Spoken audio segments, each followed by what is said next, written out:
with us. So we'll do some introductions first while everybody that's coming in, you can please answer the poll just so we can get a good idea of who's here. So I'm Shelly. My name is Shelly Gutensohn, and I'm a licensed marriage and family therapist. I also have a background in special education. And for the past 10 years now, I think, I have worked as a therapist in county jails throughout California. And then I also audit prison education programs throughout the country with the Correctional Education Association. And currently, past few years, I've been running a private practice called the Restorative Therapy Project, and we focus on formerly incarcerated persons, mental health workshops. We partner with organizations like nonprofits and community colleges to be able to make mental health more accessible to men and women and teenagers, also, going through the reentry process. Wonderful. It's a pleasure, Shelly, to be with you and collaborate with you, and just the work that you do, just definitely appreciate you. I am Latasha Drax. I am the founder of Love Beyond the Wall. We are a community outreach that focuses on building relationships and strengthening families impacted by incarceration. My focus, or our focus, is reentry in relationships, mental health, coalition building, and a case of working with, alongside, and collaborating with organizations and individuals such as Shelly. We also do research and legislative advocacy, and I'm just so happy that you guys decided to join us today. And we're going to have a good interactive conversation. Yeah, so Latasha and I are gonna, we'll put up the agenda and we're gonna go through some information first.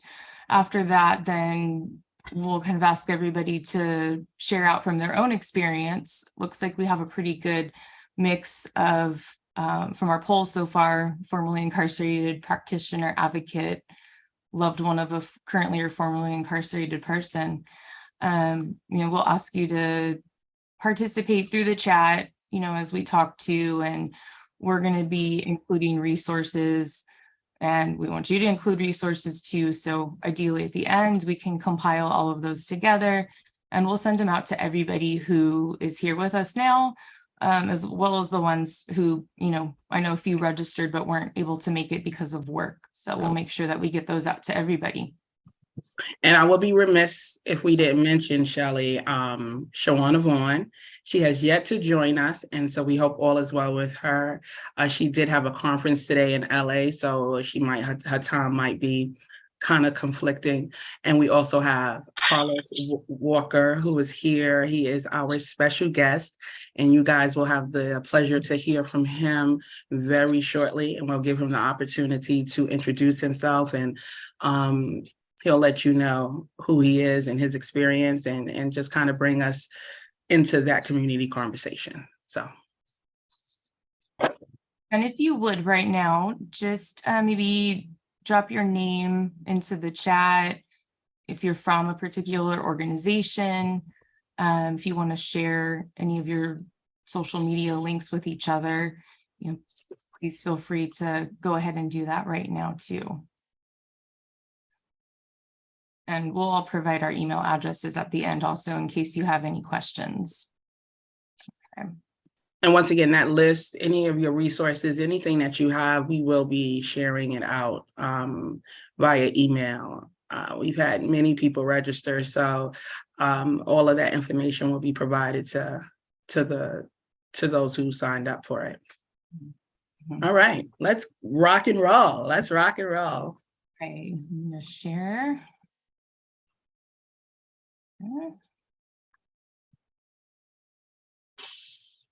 All right. Can we see that okay? Yes, I can see it. Good. Okay, awesome. All right, So we're going to start out by talking about incarceration and its effects on mental health. So before talking about how incarceration impacts an individual's sense of self, I think we need to think about what self actually is, because that could mean a lot of different things to a lot of different people.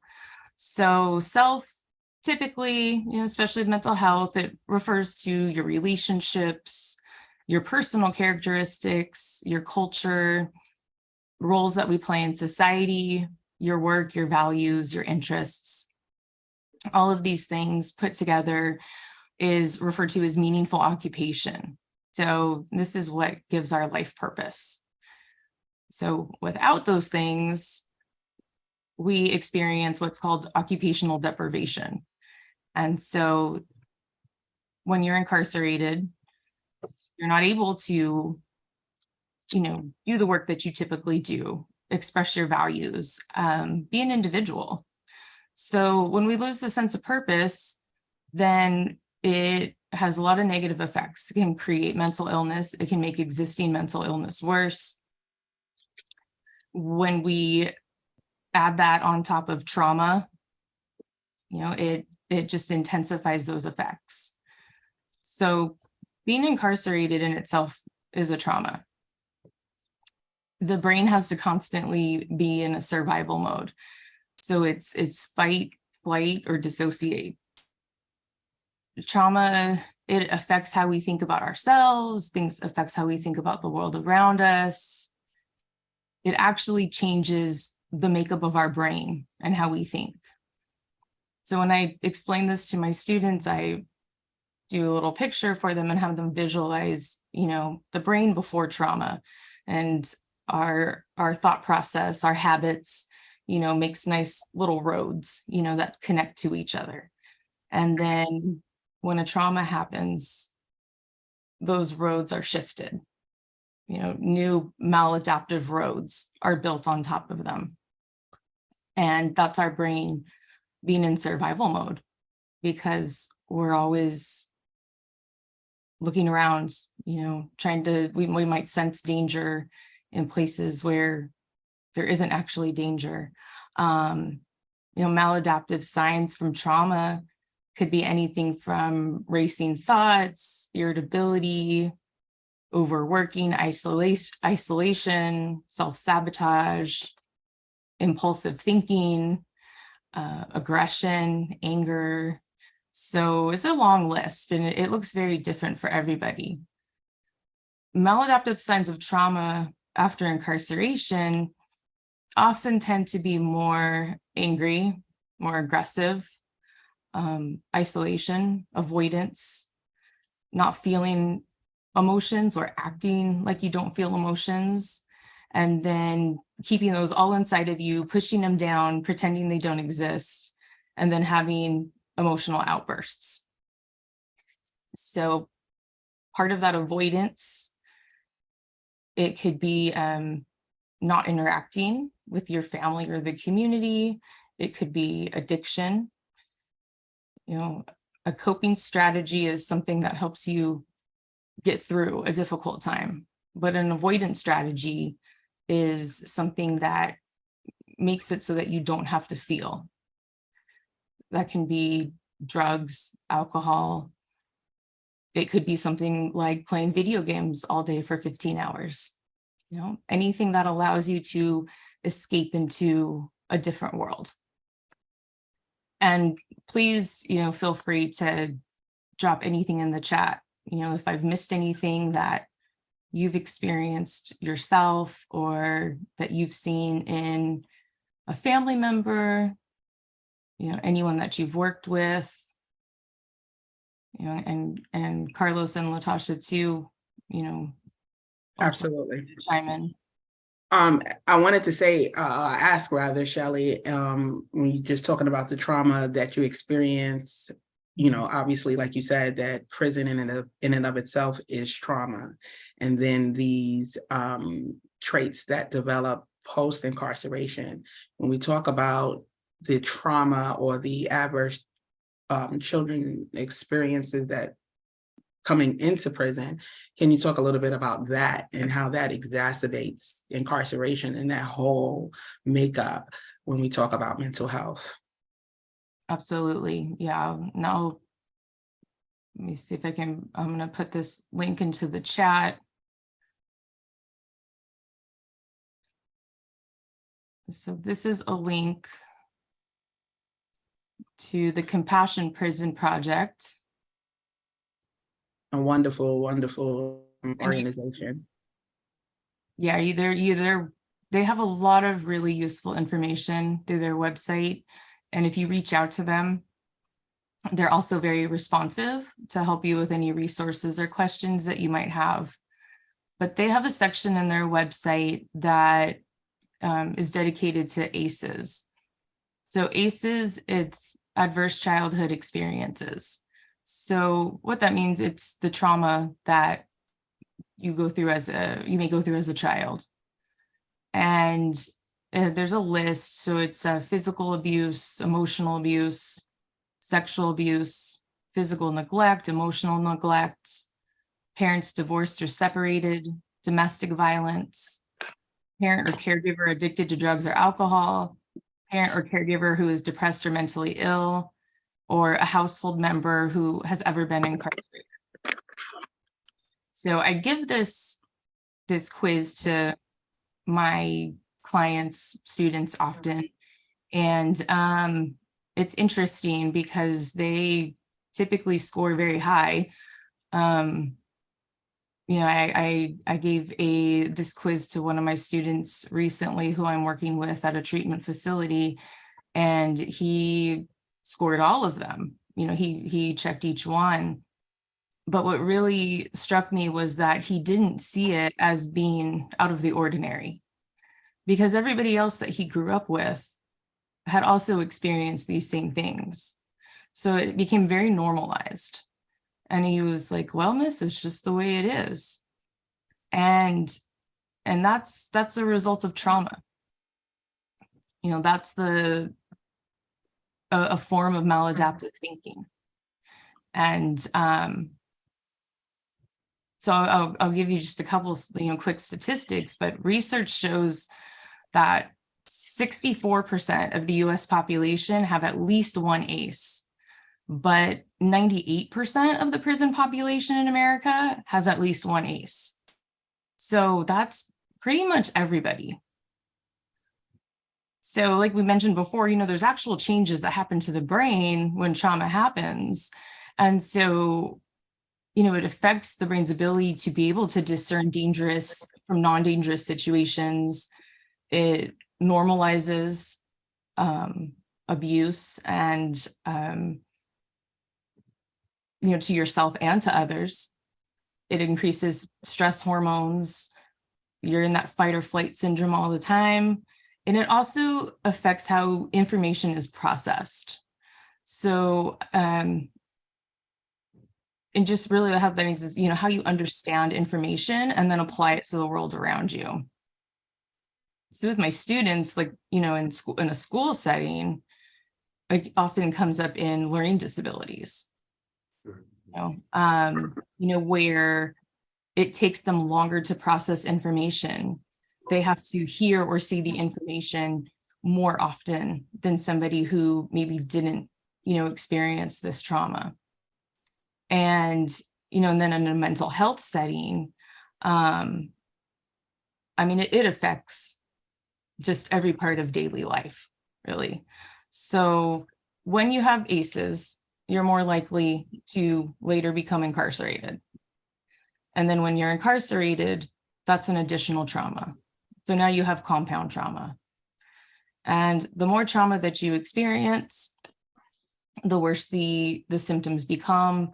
And then you also start to have health symptoms as well. So, there's a long list, but basically the more trauma you have, the more likely you are to also be physically ill as you get older. Okay, so we're affecting everything. It's body, it's brain, it's emotions, all of it. That's the long answer. That's the long answer. And then when we start to talk about the reentry process. And when men and women come home from prison and they've experienced childhood trauma, and then they've experienced the trauma of incarceration, what does that look like? You know, because I often, you know, make the comparison between post-traumatic stress disorder when a person from the military returns home from prison, from war, or from whatever military branch that they're a part of, and they become a civilian, and the experiences that they often have, and we don't like to make that comparison, right, between the military and someone who served time in prison, right? We don't like to make that comparison, but when we really look closely at it, there is very similar, there's a lot of similarities with it, because the military, even though we're serving the country, the soldiers serve the country, whereas those who are incarcerated serve time. So it looks good because you're a patriot, because you're serving the country, and it looks not so good because you're a person in prison. But when you come home from prison, you experience things that those who were in the military do. You know, there's high rates of domestic violence, there's substance abuse, there's homelessness, there's the trauma of that culture of violence and war, and that mode of survival that they experience in that culture, right? Same thing with someone who comes home from prison. They may experience those things same way. Homelessness, addiction, domestic violence is a high risk in those types of relationships as well. So, there's always help for, a veteran, yet there's no help, so to speak, as it pertains to someone who comes home from prison and looking at, that trauma that they've experienced.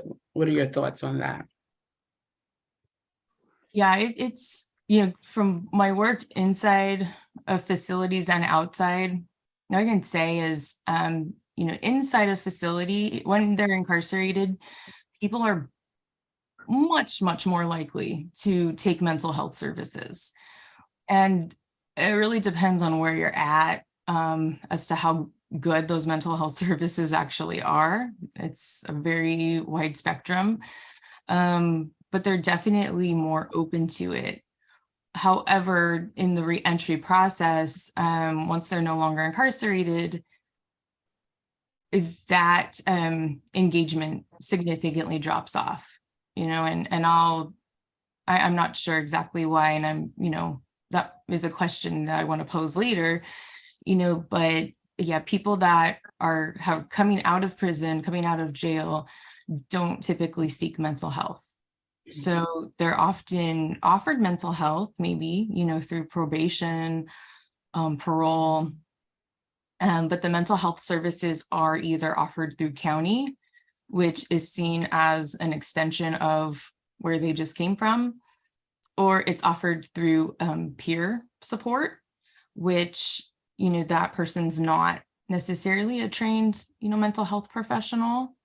And also, I think a lot of mental health professionals just lack the general knowledge of what it's like to be inside of a jail, inside of a prison. So it's very chaotic, and toxicity is normalized, and you have no name, you're just a number. And so it's hard to understand those things. I mean, I don't claim to fully understand it, because I haven't personally experienced it, but as a mental health practitioner working there, I feel like I have a little bit more knowledge, and then we release people, and, after that, living in that toxicity, that neglect, and that depersonalization, we expect them just to go out and become a community member and a family member, a dad, a mom, a brother, a sister. And they typically, don't want to talk to their family about what they, or anybody really, about what they just went through. And so what happens is, you know, they're living in isolation, they're angry, they're aggressive, emotional, and the family is kind of walking around on eggshells, trying not to set the person off, and not really understanding what's going on, because maybe the person that went into incarceration is very different from the person that's coming out of incarceration, if that makes sense. Absolutely. I'm putting in the chat for, this is legislation that was introduced in the state of New York by Shawana Vaughn. Once again, Shawana is not with us this evening as of yet. She may come in later. She did have another engagement, so hopefully we'll see her, but if not, that's the bill that she introduced into New York State. And the bill is post-traumatic prison disorder, and she's been trying to get it in other states, particularly now in Michigan, and which is just legislation that presents, you know, a holistic approach to mental health for individuals who are incarcerated. Shawana is a formerly incarcerated individual as well, and is just championing mental health and services for those who have an experience of incarceration. The bill not only deals with those who have been incarcerated, but it also deals with those who work inside prisons as well, you know, and the family members as well. It's a whole community approach to deal with the effects of incarceration, post-incarceration. So I put that in the chat for everyone's review. You definitely can kind of look at that and see what it's all about, but you can also, you know, research, you know, her and the bill if she doesn't grace us with her presence this evening. I think we can talk about that self-perception versus reality. Shelly, what you think? Maybe touch on that. We want to transition to that. So I'm going to focus on self-perception versus reality, and I'm coming from the position of an individual who, I like to say I have a history of incarceration. And not that I have personally been incarcerated, but I come from, as Shelly mentioned earlier, you know, those adverse children experiences, living in trauma. I'm from the hood, if I can say that, right? And so where gun violence, where death, where tragedy, where, you know, people dying on a regular basis and things that the normal person in a suburban environment would not experience, was accustomed to that, you know, that was normal. So we internalized that. I internalized that growing up. It was the norm, right? And as I got older and as I'm at this age, realizing that that I came from trauma. So a lot of the things that I have done in my life and the things that I've experienced was as a result of my upbringing and my childhood. And so coming from a history of incarceration, my father was incarcerated, my brothers, my uncles. So that was normal. That was normal for me to be in fellowship or communicating with them when they were behind the wall. So it wasn't odd for me when my husband, I married him while he was incarcerated. It was normal. Like, why not? This is normal behavior for me. It's nothing odd. This is what happens in my culture or in my neighborhood or in my life. And it wasn't until recently when I learned my father, when I was born many, many moons ago, my father was in Elmira Correctional Facility, which is in upstate New York, for those who are familiar with the New York State prison system. And so when he was there and I was born, he was so happy, and he tattooed my name on his arm. This was a different time many years ago, obviously, in the 70s. So, you know, certain things were easily done more so than now. So he tattooed my name on his arm, and that is the only tattoo that he has. So fast forward as an adult, remember my father tattooed his name on my arm, on his arm in Elmira. I got married in Elmira to my husband, who is no longer my husband. But I didn't know that until went through a series of different events. And, you know, it just, the irony of that when I was born, my father was in Elmira. And then when I became an adult, I married my husband in the same exact location. And that's just, once again, just not even realizing how certain events in our lives could we can say generational curses, or however you want to coin it, just kind of repeat itself in our lives. So during my particular journey, through my relationship with my spouse during incarceration, once again, only speaking from a person who had a loved ones in prison, and what that looks like from my perspective. There is a level of isolation that, as a loved one of an incarcerated person, that you experience. There's isolation because of the stigma, the stereotype that's attached to this situation that you are a part of, right? We don't necessarily, let me preface it with we necessarily go and tell people about the situation that I was in, where my husband was, and all of that, because of the shame, so to speak, that might be attached to that, because of the judgment that might come from people who may not understand or who may judge adversely. And so those years that I spent and, you know, loved that individual at that time as my spouse, my sense of self was tied into that whole culture, that whole environment, that whole experience, right? The trailer visits, the phone calls, the commissary, just everything that's associated with that. So now I know what's going on behind the wall while he's there. And, you know, and I know the role that I'm playing, but then now when he comes home, that's a transition. Who am I now that he's home?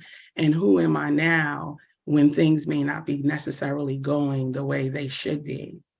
Once again, we're no longer together. We're divorced. But one of the issues that I faced during the course of that divorce and that journey was a journey to find who I was once again, right? And that was deep introspection, deep reflection, drawing closer to God, just reestablishing that relationship with my faith and my Lord, my Savior, just really starting to look at my life, even my childhood. And that's how I found out certain things in regards to my father and his incarceration, and just really starting to just really look deeply into myself, because I was really lost, because for so long I had identified with that person, that lifestyle, that experience. And when it no longer was there, it was like, what next? What happens after the bed? Who am I? What do I do? How am I going to do it? Right? But at the same time, I can say that he could have been going through the same thing that I was going through, whether or not he articulated that, or we had that conversation, that communication was there. It was not. But I can't, if I know that I was going through these changes, I can only assume that this individual may very well have been going through those same things as well. And so, what did I do? I just keep moving forward and experiencing life from where I am at this particular moment, and enjoying learning me. And that's going back to my most authentic self. And I'm in an excellent, excellent place, but it's a journey of day by day, moment by moment, and just really having the hope for something better for myself.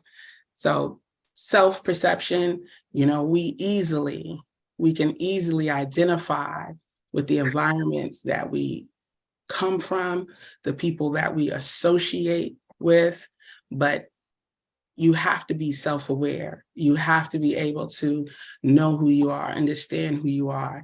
And I think that one thing that prison does is it strips, as you said earlier, Shelly, it's such a dehumanizing place that it strips you of your identity. So then once you do come home, whether you're on one side of the wall or the other, then it's that space where you try to figure out, who am I? Mm-hmm. And I think, personally, I think that's a place where a lot of people may be. But I always like to hear from lived experience. So I'm going to ask Carlos to jump in right now and kind of put his 2 cents on that. Okay. All right, Carlos, can you introduce yourself real quick too? Yes, I can. So I'm a formerly incarcerated individual. I'm an artist, author,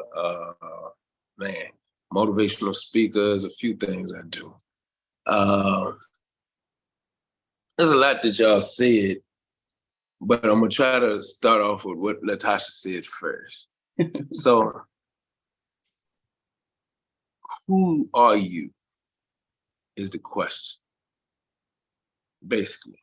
Because you go from, the first question was, I'm gonna backtrack, but it's all gonna tie in.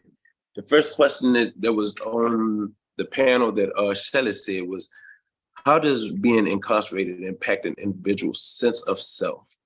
So you go from being, as in my perspective or in my life, I was independent. I sold drugs. I helped take care of my parents. I took care of myself since from 16 up until 24. And you go from being independent to dependent. I now have to depend on people to do everything for me because I lost all my money. I literally had over $55,000 before I got locked up. And then everything basically disappeared, and I'm now dependent upon everybody. I got to ask people. I literally cried for about 6 months. There's no lie. Because everything that I had or that I depended on, that I felt I had got, is no longer there as a cushion, and I got to depend on people to do everything for me. So I lose everything. So I lost my sense of self in that aspect, that money was my cushion. I was a person that people looked to help provide. That was everybody that was up under me, who was looking for me to give them drugs, whatever the case may be. And I lost myself, my independence, but who I was to them. Now I am dependent upon my parents, who I hadn't looked to do anything for me my entire life, or up to 16. And I became somebody who was looking for love now. Somebody who they had to come literally to see, where I'm used to going to see them. So I went from independent to dependent, and I did not know how to depend. So that was like crushed. I had to, you said, who was I? I was in a relationship with a female who ended up marrying me while I was in prison. We got engaged a month before. She had 3 kids. I didn't have any kids. I don't have any that I know of now. And I had become a father figure to them. I had also become basically her fiance, or somebody that she was looking to form a life with. I lost everything in just a blink of an eye. One day, everything just flipped upside down. The coin was up, and now the coin was, look, tails are up. And I had to look at my life and realize, and did I believe in God then? Yes, I did. Normally when things got bad, I called out on God. I went to church on Sunday and went to Bible study on Wednesday while I was selling drugs. However, did I have a full relationship with God? No, I did not. Not a full. And what I realized is that in the midst of me being in there, what God was doing was allowing me to be dependent, but not upon people, upon Him. And it rearranged my whole thought later. I now can look back and tell you the things I'm telling you now. During this process, I could not. When you ask me, who am I know now that I'm an artist. No, I am a child of God. I am an artist. I'm an author. I am a motivational speaker. I am a one who advocates for formerly incarcerated and everything else. But at that point in time, I was just a dependent human being who did not know where life was going. They gave me 23 years in prison. And to go from this to that was life-changing. A lot of us who are formerly incarcerated, and I did have me and my ex-wife, we ended up getting divorced and everything. She even stripped her kids away from me. So I went through changes in there because of things that it was a decision I made, but a decision that I also put other people in position to have to deal with. So I had to look at everything. I'm gonna try to make this fair. And what God showed me was kind of what Latasha learned. You don't find joy, peace, happiness, or anything outside of you. It comes from God within. You learn that God's supposed to be the center point of all of life. Because remember, He's a jealous God. So I do believe in God wholeheartedly. So it might even sound like I'm preaching. But what I found out was my peace don't come from people or things. I find peace there, and then all the pieces are brought back together. What I don't have an understanding for, I don't have to understand no more. I learned to my mental health, I do believe in mental health. If you do not have something that foundation, your mental stability will go haywire. You will lose yourself. You will lose everything because you are focusing your mind on this one thing. And if this one thing disappears, it's over. One thing I come to realize is God never goes nowhere. Money will disappear, people will disappear. God says that He'll be with you through it all. But you have to find out, what does that mean for you? And that's the biggest part of my relationship or my incarceration. My sister told me when I first got locked up, she said, the only reason why you were locked up, you didn't know how to trust God. And that blew my mind. I learned how to praise and worship. I learned how to talk to God on a regular basis. If y'all seen me by myself and could literally get a video camera, you probably think I was crazy. But I learned how to trust the process. As I told Latasha, this process will go, everything go according to plan, not your plan, but God's. And it runs smoothly. And that's what I found out. I found out I was God's child. That's who I am. So if you were to,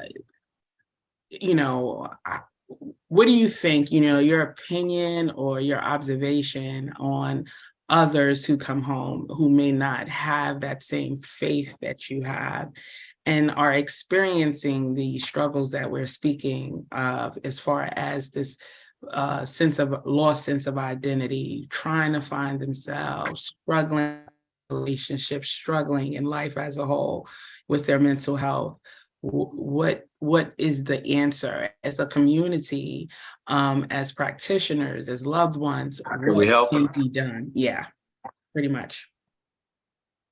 Allow us to be seen that do have a stability.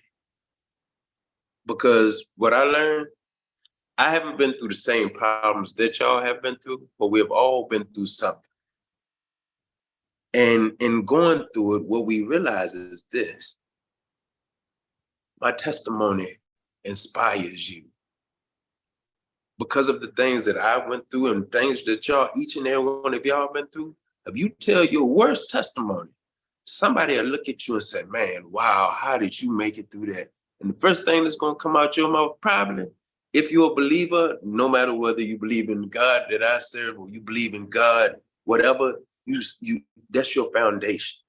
And you'll realize that when somebody has had something either taken from them or they've been through something so bad, what happens? It makes them value life much more. And you really truly get to see, man, God got to be amazing if that person, and it's your testimony that God gives you. The person who, and you spoke about, I heard you speak about this a few minutes ago. Think about the people who go through the army or the military. Mm-hmm. They done seen shooting, killing, people doing, that is mind-wrecking. They never forget that. Same thing with prison. You said it, and it's true. There's a very thin line between these two. Mm-hmm. From the shower that you have to take to the mistreatment, but we are mistreated a lot worse. Inside. Coming home, they are treated similar. Some, look, don't have this, because there are a bunch of homeless veterans, a bunch of people that don't have this stuff that's allocated to them. And they have to basically fight for their life to get this stuff. There's a lot of us, they just kick you out and say, look, get out there and do what you got to do. Can you get help in there if you seek it? Mm-hmm. It's possible. But what I would tell you, there's a bunch of men who came home and that has changed their lives. Absolutely. You only have to, most people are either visual or auditory. You take the people who have made it and you use them as catalysts to show the rest of them that I can make it. Think about it. Everything that we know, what's his name? I know a bunch of Black history and I can't even think. The baseball player, the first Black baseball player who made it to the major leagues. Mm-hmm. Somebody know his name. So if y'all can't, if you didn't ask me, I would have been able to tell you, but now I can't. it ain't Aaron. It ain't Hank Aaron. What is, anyway? Once he did it, Robinson. There you go. Thank you. Thank you. Yeah. Once he done it, guess what? Everybody else know. I can do it. You have to see somebody become the first Christ. Matter of fact, I say Yahshua, y'all will use Jesus. He's supposed to be the first person or the first catalyst that would be who walked and did what he was supposed to do. And we supposed to learn after this. You only have to see somebody who made it to know that you can make it. They need to know that they can make it. And by doing so, you show them us who have made it. And next thing you know, they get inspiration. If you take a victim of not police brutality, rape, guess what? If in her mind, all these women may think, hey, man, I can't make it, but show them one person who has made it and made it through, and let her tell her testimony. It gives the rest of them enough confidence to say, I can make it through that. This is how you take and remove the fear, because it's nothing but fear that keeps us from moving forward. That is the life change, your testimony. You need testimonies of people who, I just met a dude just a few minutes ago. He said he did 18 months. He was scared to tell his testimony. Like he ashamed of it. You shouldn't be ashamed of what God brought you out of, because you're out of it. He didn't change his life, but he's scared to tell it. Your testimony is what frees you, but it frees everybody else. It's healing. This is how you heal people. Like a mentorship, right?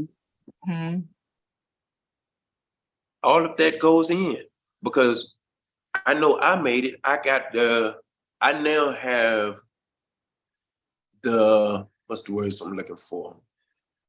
The cheat code to make it.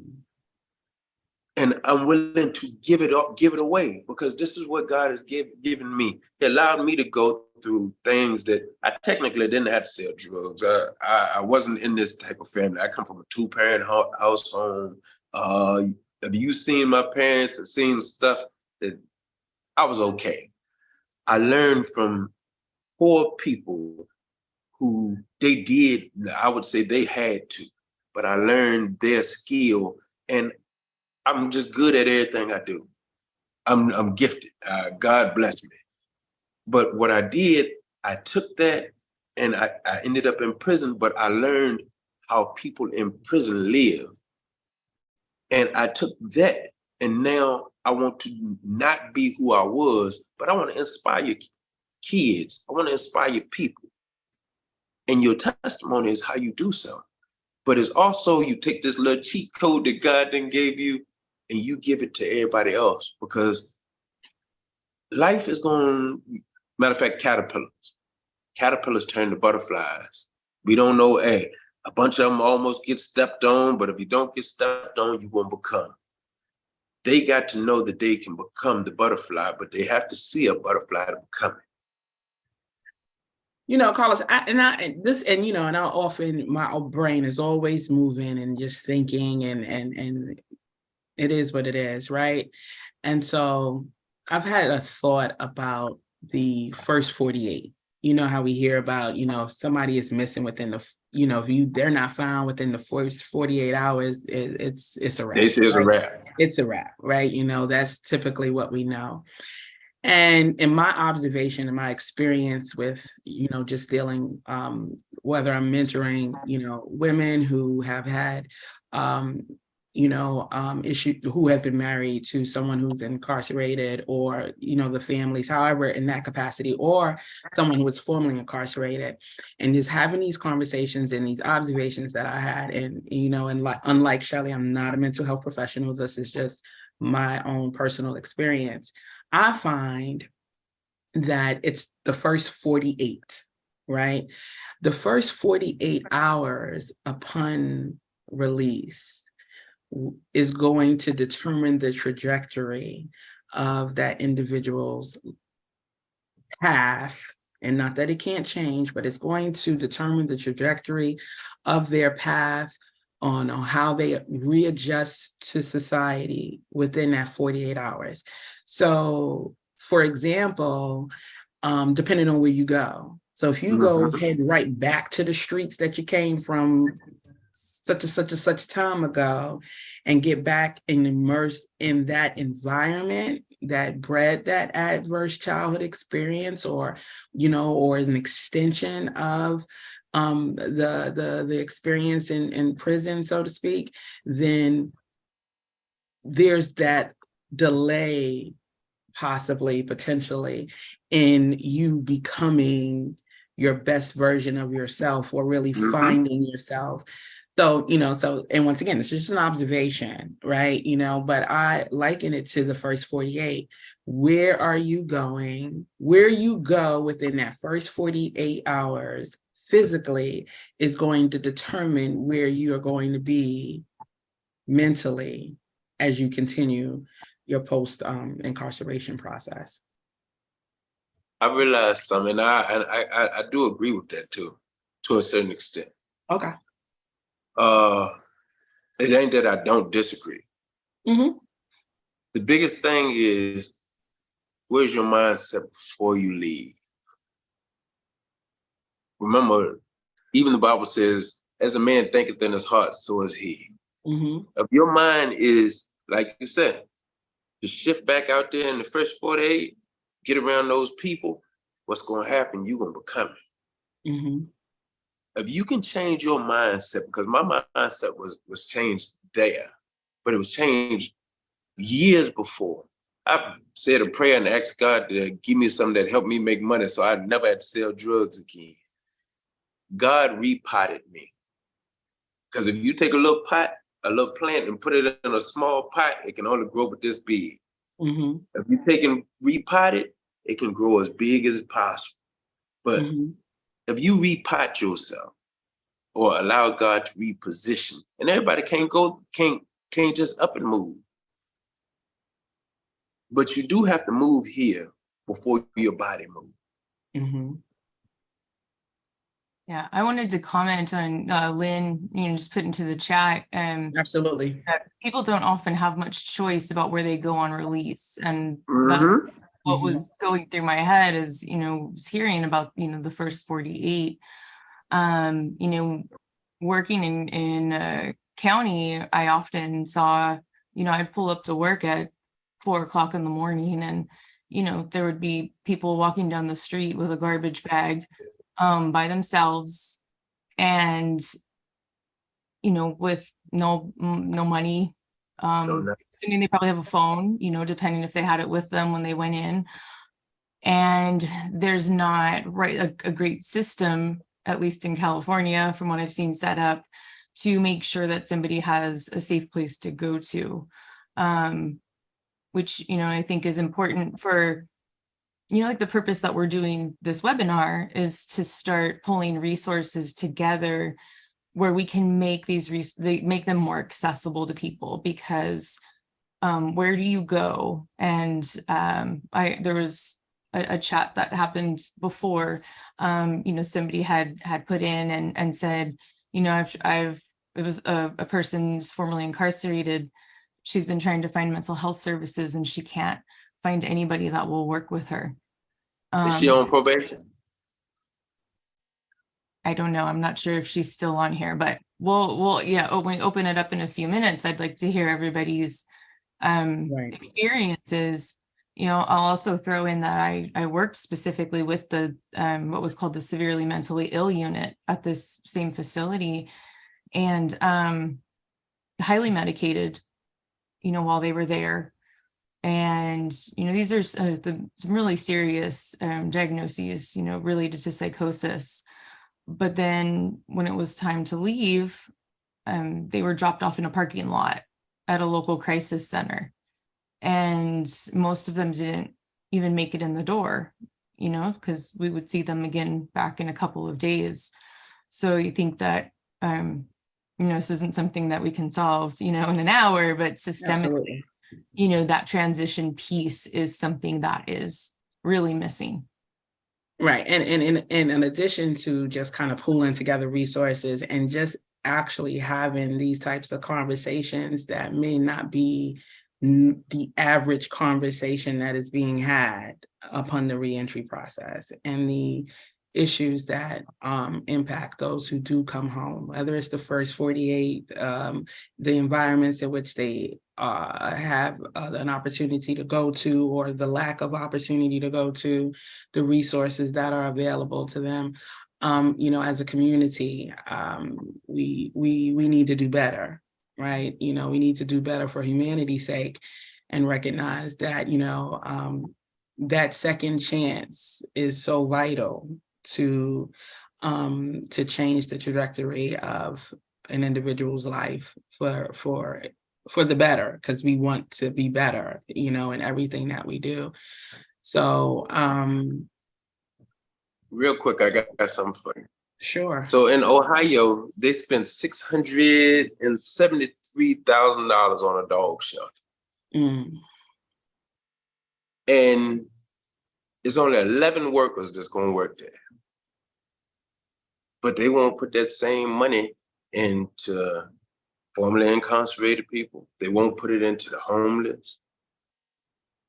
$673,000.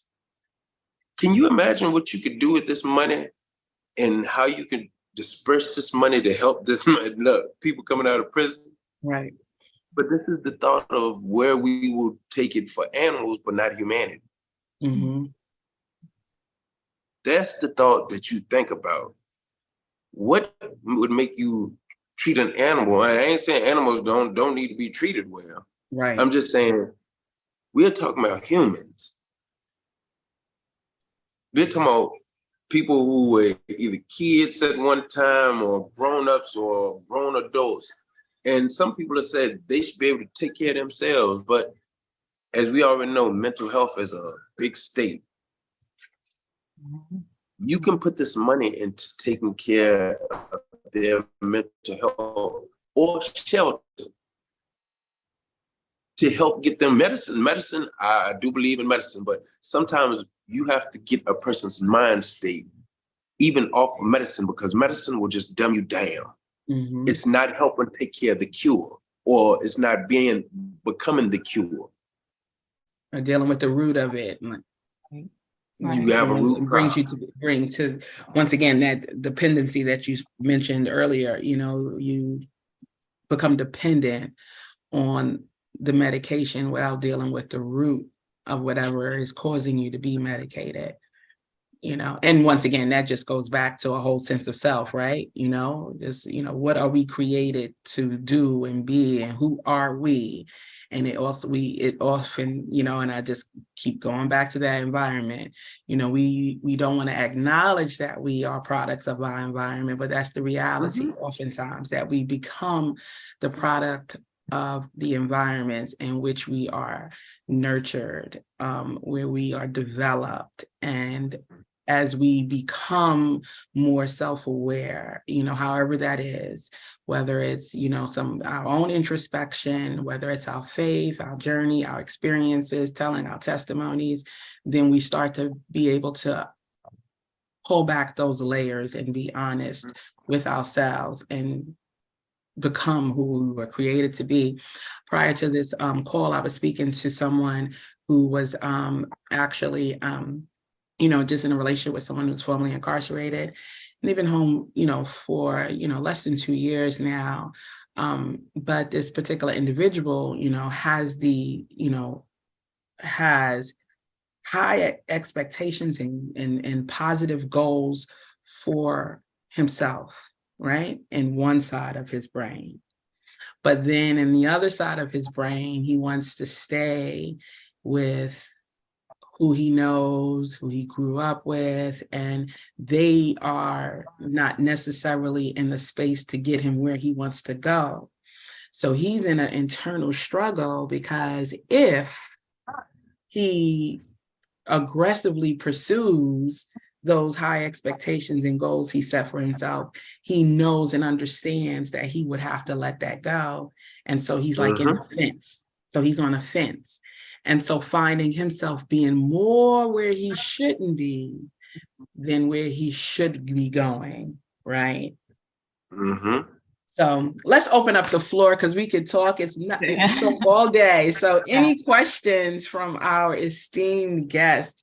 You can get on the mic. You could put it in the chat. Any questions, any comments from anyone? We would love to hear from you. I'd love to hear about any of the work that you're doing, you know, your own experiences, resources, you know, that you can offer. I'm going to drop a form in the chat. This is on trauma reactions. Thank So, you, Shelly. like I said, we'll send all the resources out in an email afterwards too, but okay. All right. So yeah, anybody that wants to Any talk, comments? Don't be shy. We're interactive. Don't be shy. And then before we end, I make sure I finish telling the rest of my little testimony. So then Absolutely, you have to put your somebody. information. You have to put your information in the chat as well, Carlos, so everybody can find you on your social media and the books that you have. They will be wonderful. Anyone have anything to share or say?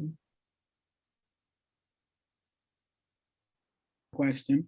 Good evening. Good evening. What is the process for exiting, right? So how long is the process? Like who plans, where the, formerly incarcerated person is going to live, and how long is the process? I know sometimes they do it within about like a 6-month basis. They ask you the whole time, who are you going home to? Like when I first went into prison, they want to know who you were staying with and who you plan on going home with, because at any time something can happen and you end up going home. So they do ask these questions. And for some people, they don't have nobody to go home to. They don't have nothing. So that leaves that person kind of like just in the air. Now, me, I had my sister. So I ended up moving. I put her on, I made in my mind a long time ago, I wasn't going to go back home. I was going to move to Alexandria with my sister instead of moving back to the country, Southern Virginia, with my father and my mother. And that was just my positioning period. But 6 months before you get ready to leave, especially before you're out date, they re-update all this stuff. So they give up is a certain amount of time, and you're talking to your counselor. Your counselor knows supposed to reach out to them, see if you could come there and stay or do any of that stuff. Yeah, and I think. I'm sorry, Carlos, you had something else? No. Yeah, and I think it's pretty uniform across the states. There's this window of time in which you're dealing with your counselor. You have to have a location that you're going to, that they can vet that location, whether it's in the state where the actual prison is, or you use the interstate state compact to go to a different location. So it just really, really depends. I know a social worker in New York who was needing resources for someone that she was working with who was coming from Rikers, and he didn't have a place to go, and housing, shelter is so limited, almost non-existent in the state of New York for anyone, homeless or coming home from prison. And so it was an aggressive push to find him a location where he would be able to go directly from Rikers. He had a great team, a great legal team, and some advocates who were able to kind of pull some strings. But Rikers is a jail, and so the jail and the prison, it's going to be different, from the prison, from the jail. But it really should be a plan, but the time frame could vary from state to state. And that's what I would think about that. Shelly, what do you on your end? Yeah, and in my experience of county, it's a little bit different. You might not have any idea when you're leaving. You could have a general time frame, and then one day they come and they pick you up and they take you to the inmate reception center. You change your clothes, they give you some money, they put you on a bus, and you figure it out. So it is very different depending on if it's prison, if it's jail, and then also in the geographic location where it's located. I know LA County has recently, like within the past few years, created a policy that women can no longer be released at like 3 o'clock in the morning. Because that was something that was happening up until recently. And, you can imagine where that goes. So, Yep. you know, yeah. It's very- I see in the chat we have Sonia made a comment. Sonia, do you want to speak? Do you have something to say that you want to come on the mic, or you want to share and see how we can support you? So I think she had mentioned before her microphone doesn't work. Okay, your microphone doesn't work. Okay. But I was gonna reference, you know, what she had said. She said Okay. she's been home for a year, and she started out great, but I feel like I keep going back to the trauma. And yeah, I wanted to touch on that a little bit.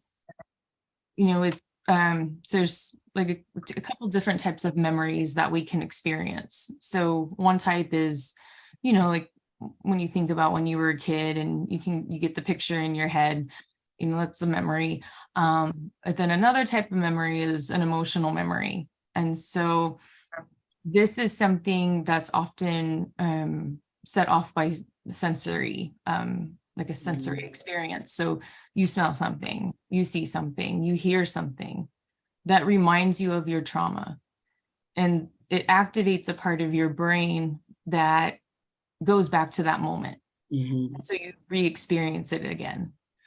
I have a client that I'm working with who her stepdad, who used to molest her, would always eat pancakes with maple syrup. And that's an emotional trigger for her when she intentionally doesn't keep maple syrup in the house, because when she smells it, it takes her back to the moment of that trauma.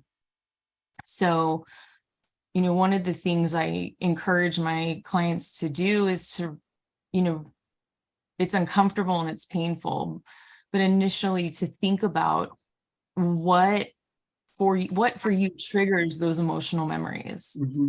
And then once you identify them, then you can think about, you know, first off, how to avoid them. Like her, she doesn't keep it in the house. You know, if there's a certain area of your neighborhood where things happened, maybe you don't go there anymore.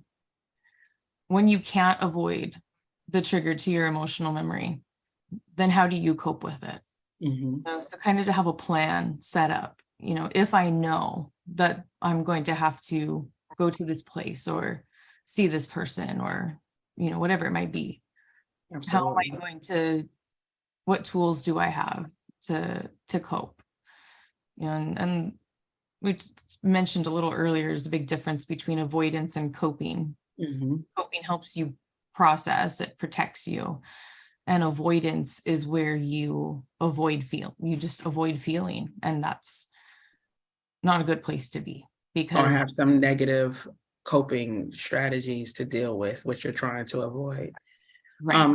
Sonia, drop in the chat which state you're in. I don't know if she told you already, Shelly, but so we can just see if we can kind of connect you with some resources in that state. If you're, you know, to kind of assist you and kind of get you on a good path. But what you say is absolutely true, Shelly, because with my own trauma that I have, this is what I do. You know, any dates, any special dates that I know are coming on the calendar that are going to kind of trigger an emotional memory, I've already developed a plan to counter that, to bring me some kind of fulfillment or some joy and some peace, to not, I won't say distract, but to retrain my mind and my brain from whatever that original date kind of symbolized, right? So that's how I kind of deal with my trauma and my triggers, right?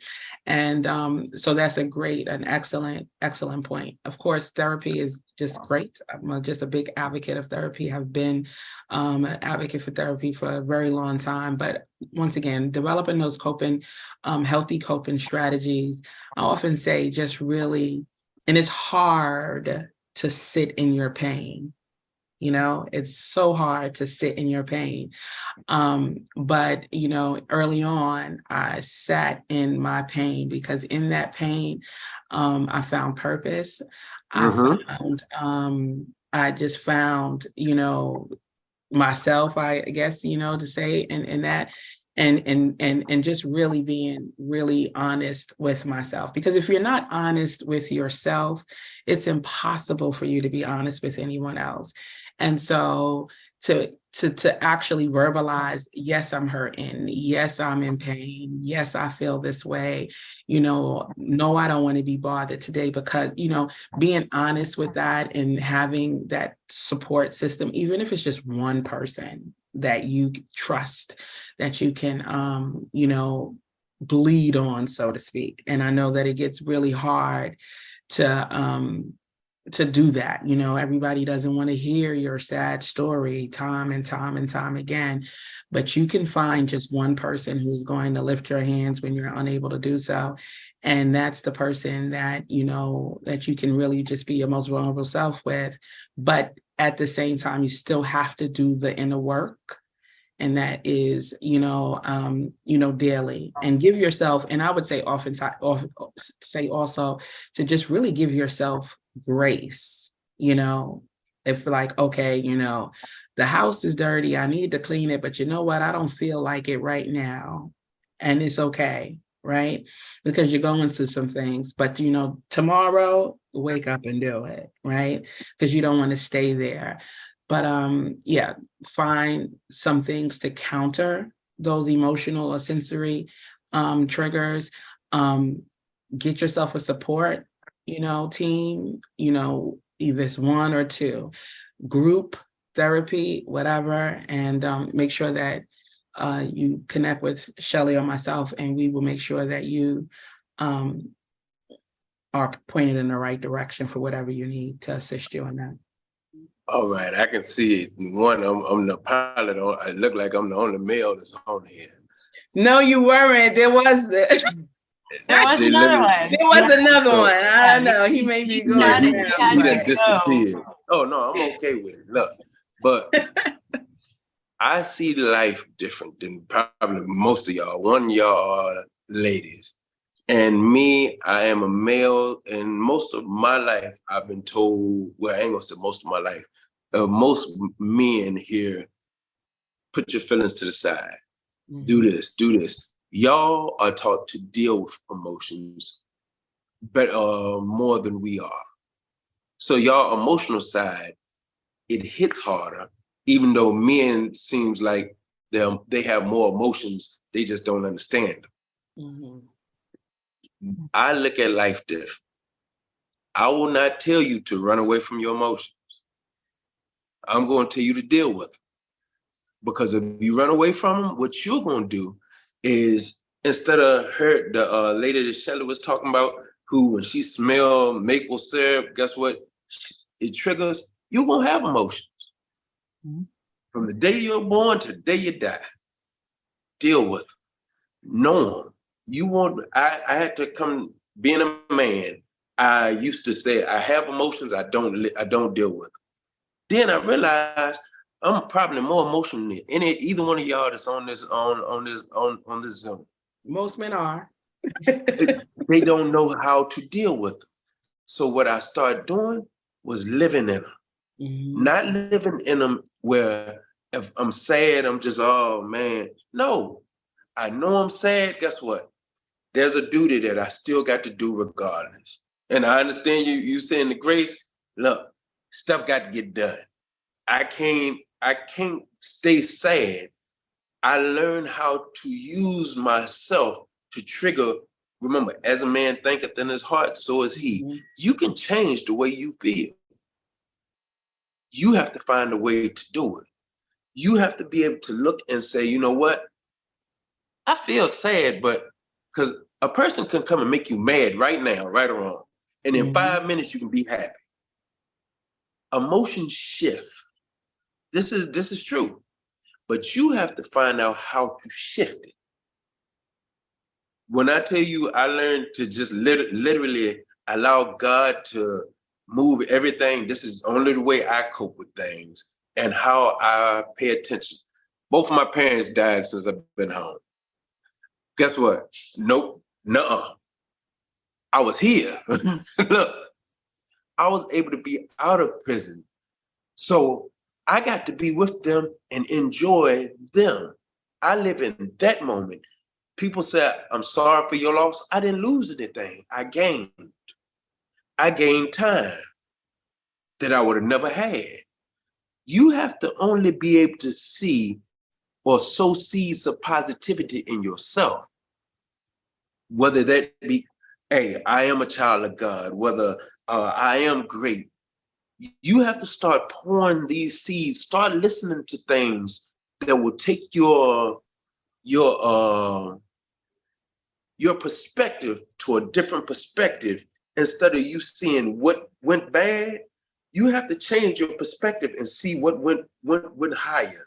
Yes, affirmations. Affirmations. Speak those, but also affirmation would be me saying, man, I'm great. Me just speaking positivity. But what are you listening to? Because normally this is what Tony Evans taught me. He said, what a depressive person do is he get by themselves and they only start speaking bad to themselves. Nothing but negative stuff. Remember who you hear more than you hear anybody is yourself. Mm-hmm. In your mind, you hear yourself. Out your mouth, you hear yourself. Yep, you got to protect your ear and your eye gates. So what you're going to do is now retransform what your translation of how you speak to yourself. Every day, wake up in the morning, look in the mirror and say, yo, I'm great. If you are feeling bad, start talking better to yourself. Mm-hmm. This is how, remember, life and death is in the power of the tongue. What comes out your mouth is either going to lift you or kill you. Same thing. I can speak positive. Matter of fact, if y'all need me, I'll tell you one thing. I'll put my number in the chat. And I promise you, anytime you call me, what I do, I speak the most positive things to you that you will ever hear. Because one thing I learned in life is one thing. My God gave me the power of all this. You got to know how now to transition. You can change the way you feel in an instant, but you got to learn how to do it. It took a while, I promise you. This ain't something that I learned overnight. Sitting in a prison cell, I started listening to gospel music. Music, hey, will change your entire, remember, music sets atmospheres. Think about it. If you put on some love music and you got a husband, more than likely, by the end of that night, something going down. If you put on something that's upbeat, if you go into a church, praise music gonna have you praising. If you don't do nothing, there you go, encourage yourself in the Lord. This is what you're gonna have to do. You're gonna have to take and put on gospel music that lift you up. You're gonna have to put on something to have you upbeat, but something you have to feed your spirit. We are 3-part beings. Look, spiritual, physical, mental. Your spirit runs your mental and your physical, but you have to learn how to move it. If all you sit up there and stay in your mental, you're gonna be down, I can promise you. Because this thing they said the mind can move matter. What they said, mind over matter? It's true. Unless you allow matter to move your mind. So what I need you to do, I promise you, matter of fact, I'm putting it in the chat now. Put my phone number there. The reason why And I will concur that you will not leave a phone conversation with Carlos feeling sad. I'm not going to let you. Because he's not going to let you be I understand discouraged. God called us to be here for one another. And what that means, my testimony. I use my testimony to inspire. I get on IG every morning at sometime in the morning, I'm going to inspire a group of people. If don't nobody else jump on my live, I don't care. I'm still going to talk. I'm going to talk about God, and I'm going to leave you with something, because this is what we are here for. My brother told me, I know I'm talking too long too, but my brother told me, he said, apple trees don't eat apples. People do. And I said, man, that's powerful. And I thought about it. I said, that means you don't eat your testimony. Because if you sit there and you eat your testimony, you're right from inside out. But once you share it with people, once you share what's going on with you, somebody else, or how you came out of something, somebody else will make sure that they come out of it too. We are here to build. Everybody that's on here, if y'all need any, we're a community. We just became one. If y'all need, and I hope everybody's willing to do this. If you need somebody to call them, you don't look, you ain't got to know me. We don't know each other, but guess what? You can share your whole world with me. I'm an open book. I don't mind sharing my entire world with anybody, because what I do know, my world is meant to inspire y'all's world, and y'all's world is meant to inspire your mind. We overcome matter of fact, what it says, share your faults one to another. We become better when we learn to love on each other. Look, I love each and every one of y'all. That's a promise. And I'm here for each and every one of y'all. That's a promise. What's her name? Sonia? Sonia, if you need somebody to talk to, I got you. Absolutely. But all of us got you. This is a community, and what we're here to do is build together. And we'll figure out, look, how to change the mentality of the negative thought. Shelly, look, understands probably, she done probably read a bunch of books, but a lot of these books tell you the same thing. Speak to yourself positively. I explain it to, I always tell people, talk to yourself the way that you would a friend, because we would never say half the things that we say to ourselves to a friend, to somebody that we love, you know. So when you're being hard on yourself, because that you know, Latasha mentioned before, building new habits in your brain. Absolutely, that's absolutely possible. You have to do things over and over again. It takes time to create the new habits, and sometimes, you know, you won't always be successful on some days as in others, but you just keep going. And the positive self-talk is a big piece of that. We talk to ourselves more than we talk to anybody else, I promise you. And the words that we say matter. So, you know, when you're coming down on yourself, think about what you would say if a friend was telling you the same thing, and then give that to you. And really, and we hear this term, it's so trendy now, about self-love, right? But it's so true that you have to love yourself more than the average person. You know, we can show all the love to someone else, but when it comes back to our own selves and loving ourselves and looking in the mirror and loving who we are, how we look, and just talking, like you said, positive, you know, we fall short of that, you know. And so when we start walking in a space and we're like, I love myself, I appreciate who I am, how God created me to be, what I am, then it becomes just, you know, second nature or first nature to talk positively to yourself. And it doesn't matter what anybody else says or what anybody else thinks. And I think oftentimes, you know, part of when we feel down or depressed or anything, is because we're comparing ourselves to, you know, something or someone else. And, you know, in this world of social media now, and we can see, you know, these superficial things that's taking place, or just like, you know, or someone who's coming home and they did a 30-year bid, and then they come home and they see childhood friends that, you know, they are up here and they're still here. And it's like, okay, I have to be up there too. And you can't compare yourself to anyone. You, like Carlos said, right where you are in the moment that you're in is the blessed moment that you have, and embrace that moment and just be happy for life, be happy for where you are, what you've done, where you're gonna go. Just live in that present moment. And I think a lot of our worry and anxiety, you know, like Carlos said, go with the flow. We're either stuck in the past or worried about the future. Far in the future. And we need to be right here, right? Look, we need to if be you right don't do here. anything else learn to Be present. your past, you can't get nothing back from it. You can only look back at that and see how God has worked, what God has done for you. Your future, you're gonna get there, but your present is what makes your future. It's also what's going to become your past. You start today looking at life and speaking to yourself in the most. I heard Jim Ron. Jim Ron is if you Google him, he gonna teach you a bunch of stuff.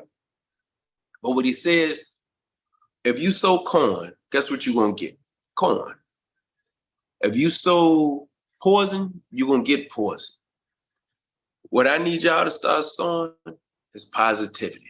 Every word that steps out your mouth, I don't care what you hear or what you hear your mind saying, overcome it with something out of what do God say about y'all? He says that you are wonderfully and marvelously made. Live in that. Live in who you are in your God. Because this is one thing I know. Each and every one of y'all are perfect. It does tell you in the Bible, it said, after you have suffered a while, I'll make you perfect. I will establish you and settle you. But you got to know that guess what? You are going to go through some things, but you are becoming the butterfly that you are. Caterpillars turn into butterflies as long as they don't get stepped on or ate up. And neither one of y'all are stepped on or ate up. You're still alive. When you stepped on, you're no longer here. If you ate up, you're no longer here. You're here for a purpose. Y'all, each and every one of y'all who are on here got a super testimony, I can tell you. I only meet great people. Just, I think my phone gonna die in a minute, but I'm gonna give you my testimony. Did 13 years in prison. Came home 4 years ago. Right now, my artwork has been at the World Trade Center 3 years in a row. I've exhibited in DC twice, Baltimore twice, Florida, Georgia. I've sold over 4,900 copies of a book I wrote while I was in prison and did all the artwork too. And I've sold over 4,500 of them hand to hand and signed every one of them. This was God's will for me. I know one thing, just like any book, your life is doing this right here. And as long as you know that you got a good book, guess what? You know you're going somewhere. Y'all each got to start doing a few things the Bible says. One, it says, there you go. Sarah on the money. I love Sarah. It says, I know the plans I have for you. It says, not to harm, but to prosper you, and to give you an expected end. You got to know one thing. God has a great plan for each and every one of y'all, and y'all have an inspirational testimony. Guess who got to tell it? You do. Guess who got to know that, hey, they are doing some great things. I don't care what happened in the past. The only reason why you look in the past is to check God's resume, to see how he done brought you from past to present. And what you're going to realize is one thing. He is flawless. Look, if he done took a little young 24-year-old, allowed him to go through prison, I don't even supposed to be here talking to y'all today. And here I am talking to you. I still supposed to be in prison, according to man, to 2026, to be honest. But then my second date would have been 2023. I've been out for 4 years. He had a plan. And he allows me to talk and inspire people. Look, I got to meet Bishop, or somebody told me I had to change my own perspective. Bishop T.D. Jakes got to meet me 3 weeks ago. Who else? Angela Davis met me last year. The things that God has for you, look, it says, eyes have not seen, nor ears have heard, nor has it entered into the hearts of man, the blessings that God has for those who love him. You got to know how great you are, because he's made, look, once he made all of y'all, he broke the mold. Once he created you, each and every one of y'all are special and have been through some stuff. Guess what? It was to inspire somebody else. Your test wasn't for you to set on, and it wasn't even for you. It was to build your faith. Did y'all come out of it? Most definitely. So did I. Guess what it is supposed to do now? Build somebody else's faith. This is what we are called to do. Share the word of God, talk about how great he is and mighty, and how we come out of things to help other people. Absolutely. So for me to go, I'm about to get off here because this thing will down me. All right, Carlos, make sure that you put in the chat where your book can be purchased. And I guess your number is in there. Yep. And there was one statement and a comment was made in response to it. I think Shelly did, as far as debriefing. People are coming home and their families. That's a great idea. I don't know. Once again, every state is different in their process of, the release process. I don't know in New York and in Virginia, those things are not taking place, but I think it's an excellent idea for the debriefing part to happen. But I can't say for certain that it does in any one particular state. We are going to wrap it up. Like Carlos said, his phone is dying, but we are at 9:30. This has been absolutely phenomenal. We are so grateful for each and every one of you who have taken the time out of your day to come and have this conversation with us. We hope that something that we've said, that you've learned, has touched your heart to be better, to do better, to help your neighbor. And we just invite you to reach out to any one of us at any given time. If you are in need of anything, we will be giving you, once again, everybody that signed up, a list of resources. We'll provide that to each and every one of you. But please make sure that you stay in contact and go out and be great. Shelly, do you have any last words? Oh, thank you guys for coming and participating. And I know there were a lot of questions that came up, and so please feel free to keep the questions coming.